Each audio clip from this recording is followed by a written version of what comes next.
नमस्कार। देखिए, Indian polity बहुत सिंपल तरीके से मैं आपको पढ़ा रहा हूँ, यकीन मानो। ये लेक्चर नंबर 3 होगा। और आज के इस वीडियो में हम 1793 का चार्टर एक्ट पढ़ेंगे। अभी फिलहाल हम पढ़ क्या रहे हैं, आपको समझ में भी आ रहा है? हम हमारे संविधान का संवैधानिक इतिहास देख रहे हैं। हमारे यहाँ जब अंग्रेजों का रूल था, उन्होंने किस किस एक्ट के माध्यम से हमारे ऊपर रूल किया था, उन एक्ट को हम एनालिसिस कर रहे हैं। इससे पहले आपने 1773 का रेगुलेटिंग एक्ट पढ़ा। देखा, कंपनी को पहली बार रेगुलेट किया गया, कंट्रोल किया गया ब्रिटिश पार्लियामेंट के द्वारा। उसमें क्या नियम निकाले गए वो आपने पढ़ लिया। 1773 का रेगुलेटिंग एक्ट 20 सालों के लिए था। उसकी वैलिडिटी कितनी थी? 20 सालों के लिए। लेकिन 1773 के रेगुलेटिंग एक्ट में कुछ कमियां लग रही थी ब्रिटिश पार्लियामेंट को, इसलिए वो पिट्स इंडिया एक्ट ले आए 1784। वो भी पढ़ लिया आपने। अब 20 साल की वैलिडिटी खत्म हो गई है। 1773 से 1793 आ गया, तो इसलिए 1793 में एक और चार्टर एक्ट पास हो गया ब्रिटिश पार्लियामेंट में, और 20 साल की और वैलिडिटी बढ़ा दी गई कंपनी की, कि मतलब कंपनी व्यापार करेगी, क्योंकि कंपनी अभी मोनोपोली कंपनी के पास है। कंपनी को भारत में व्यापार करने की मोनोपोली है, एकाधिकार है उसका। मतलब कोई दूसरी कंपनी वो इंग्लैंड से इंडिया में नहीं आएगी व्यापार करने के लिए। समझ रहे नहीं? उनके पास अभी मोनोपोली है, तो ये मोनोपोली 20 सालों के लिए और बढ़ा दी गई। 1793 के लिए बढ़ा दी गई। 1793 से और बढ़ा दी गई। अब कहाँ तक रहेगी? 1813 तक रहेगी। और भारत पर वही प्रशासन करेंगे, शासन वही करेंगे, ब्रिटिश ईस्ट इंडिया कंपनी वाले ही।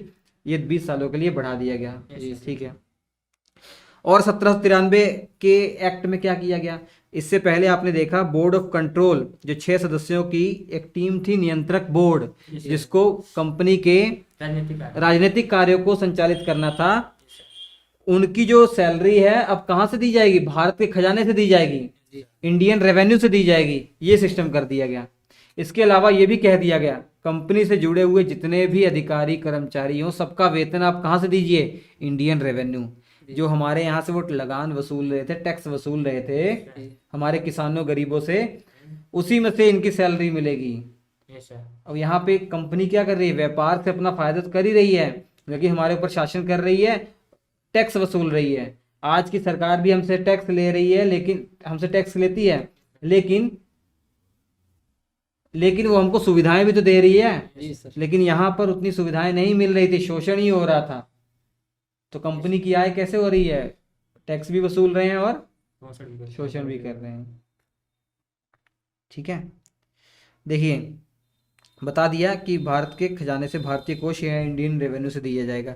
तो ये 1793 का यही इंपॉर्टेंट फैक्ट है, और कुछ नहीं है। और ये कब तक वैलिड था? 20 सालों के लिए। अब 20 साल बीत गए, 1813 आ गया। 1813 आया तो दोबारा से कानून आ गया। अभी तक आपके पास क्या था? 1793 में 20 सालों के लिए कंपनी को मोनोपोली है। कंपनी भारत में एकाधिकार है, उसको मोनोपोली है, कि मतलब कोई और कंपनी ब्रिटेन से नहीं आएगी यहाँ व्यापार करने के लिए। यहाँ 1813 में देखिए क्या हुआ, बहुत इंटरेस्टिंग बात। कंपनी के जो भारतीय व्यापार के ऊपर मोनोपोली थी वो समाप्त कर दी गई, क्योंकि ब्रिटिश पार्लियामेंट में आवाजें उठ रही थी, विरोध हो रहा था कि कंपनी जो वहां पे है इंडिया में, उसको एकाधिकार आपने दे रखा है, उसके एकाधिकार को छीनिए। मतलब एकाधिकार को छीनिए, और इंग्लैंड की जो दूसरी कंपनियां हैं उनको भी जाने का परमिशन दीजिए, व्यापार करने का परमिशन दीजिए ना। तो मतलब एकाधिकार का मतलब क्या है? कंपनी ही, केवल ब्रिटिश ईस्ट इंडिया कंपनी ही इंडिया पर व्यापार करेगी, कोई और इंग्लैंड की कंपनी नहीं आ सकती।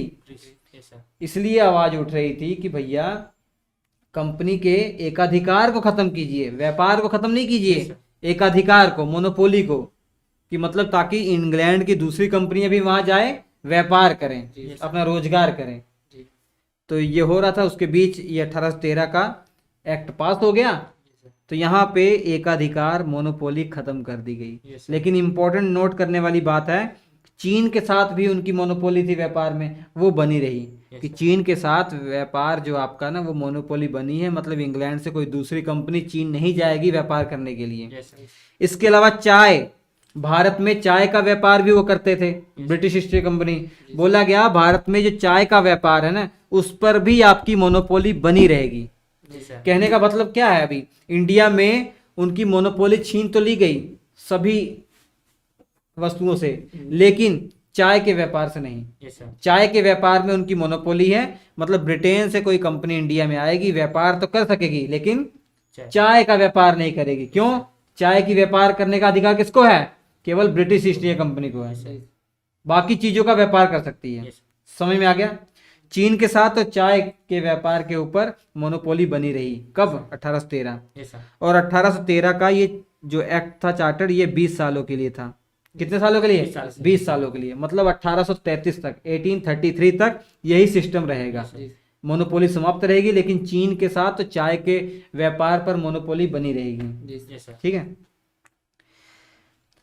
अब जब ये हो गया तो बताइए, इंग्लैंड से दूसरी कंपनियां भारत में आएंगी ना, अब उनको भी एक तरीके से परमिशन मिल गई। बाकी अंग्रेज, दूसरे जो अंग्रेज व्यापारी हैं इंग्लैंड के, उनको भारत में व्यापार करने का अधिकार मिल गया, परमिशन लेकर वो आ सकते थे। इसके अलावा ईसाई जो धर्म प्रचारक थे, ईसाई धर्म का जो प्रचार करने वाले मशीनरियां हैं, उनको भी भारत में आने की परमिशन मिल गई। भारत में आएंगी, अपना ईसाई धर्म का प्रचार प्रसार कर सकती हैं फ्रीली, ये परमिशन मिल गई। और कंपनी की आय से पहली बार 1 लाख रुपए खर्चा किया गया शिक्षा के लिए।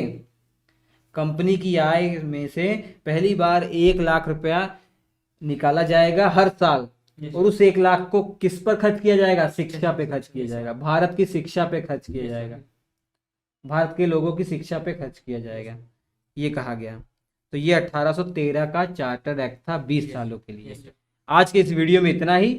अगले वीडियो में 1833 का चार्टर एक्ट हम पढ़ेंगे और इसके बाद की कहानी पढ़ेंगे। लेकिन दिमाग में आप क्लियर रखिएगा कि 1813 में कंपनी से मोनोपोली छीन ली गई है, केवल चाय और चीन के साथ उसकी मोनोपोली बनी है। तो अगले एपिसोड में देखिएगा कि क्या 1833 में जो चार्टर्ड एक्ट आता है उसमें कंपनी के अधिकारों को और कम किया जाता है, मतलब ब्रिटिश ईस्ट इंडिया कंपनी के जो मोनोपोली बनी हुई है चाय पर और चीन के व्यापार पर, क्या वो बनी रहती है, बरकरार रहती है, कि छीन लिया जाता है? वो सब हम जानेंगे अगले एपिसोड में। तब तक के लिए नमस्कार। लेकिन